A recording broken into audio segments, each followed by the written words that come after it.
Okay, we're here with Brischetto, the Women's Ambassador for the Southern Highlands Challenge. Thanks for joining us today. Oh, no problem.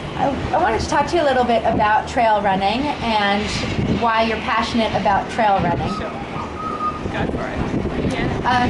What differences do you see between being out on the trail versus being in a road race or a fun run in a major city? Look, I think there's a few differences. Physically, I think it can be less taxing on your body. I find that I can run a lot longer on trails because underfoot it's a lot softer, and I just seem to be less injured when I run on trails. But also mentally, I find that it's a lot more peaceful, and I don't notice the time so much when I trail run. So I guess when I'm running on the road, I'm very much, when's this going to be over? I'm thinking about how fast I'm going. But when I'm on trail, I'm thinking about things like, the environment's really beautiful, or I've got to keep an eye on my feet because the trail might be really tricky. And it just seems to pass without feeling like so much of a strain, and I find it a really peaceful experience.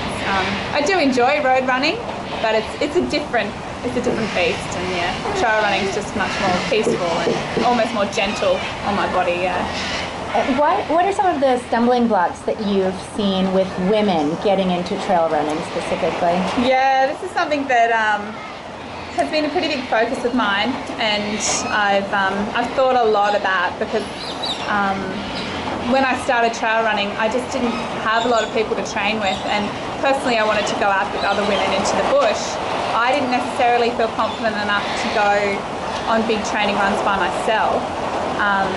And I was struggling to find girls who wanted to go with me, and I wasn't quite fit enough to go with the guys that I knew that were doing it. And so I kind of started to ask around and started to think about why women were less prevalent in that sport as opposed to road running. And I think there are heaps of factors. I think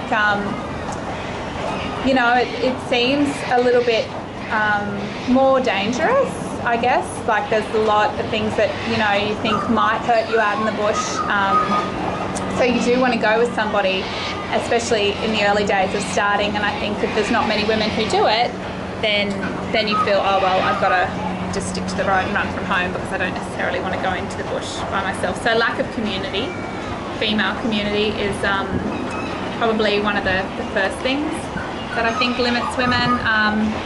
Sometimes lack of support. Like, if you have children, you can still run with a pram on the road, so you can still get your runs in, but you can't take a pram on the trail. So women who don't have access to babysitting or things like that find it harder to get out on the trails. I think they can be intimidated. Like, the hills are bigger, the rocks are trip hazards. And I'm not saying that women aren't brave and adventurous, because I think they are in spades, but I think it's just getting out there and experiencing it, and then realising that it's not as intimidating as perhaps it first feels.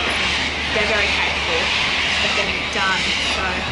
So you created Summit Sisters to tackle some of those problems and provide opportunities for women to feel more comfortable in the mountains and doing trail running. What are some of the specific kinds of training that you do with your Summit Sisters? I know you do some weekends away, you do some yoga, some different kind of add-ons to just getting out on a trail and running. Strength training. What kinds of things are involved in getting women trail ready? Well, I think, like I said before, the biggest barrier I see for females is lack of community, because females love that. They like exercising with other women, and it's a way of connecting. It's more than just getting fit. So the activities we do are about building anything we can do to build we're competing with cockatoos. Anything we can do to build the community of women. And I feel like if you build that foundation, then everything else will fall into place. So the training we do is partly about building confidence on the trail, so taking women where they wouldn't have been before, building their bodies to get stronger so they feel more confident to take on those challenges. But we implement other aspects into our business, like wellness and yoga and nutrition and health, because life is a roller coaster, and women can't always be running, and they fall in and out of running and fall in and out of the ability to go on the trails. And we want to create a community that nurtures women in all phases. So if they're not running for any reason, they still feel connected, and when they're ready to come back, they still feel part of that community.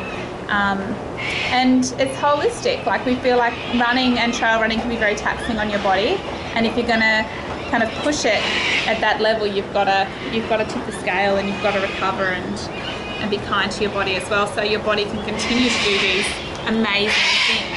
And it's not about, you know, looking a certain way and getting a certain number. It's about feeling good and feeling confident, feeling strong. So everything we do in Summit Sisters is kind of about creating a foundation to give yourself the best chance of that.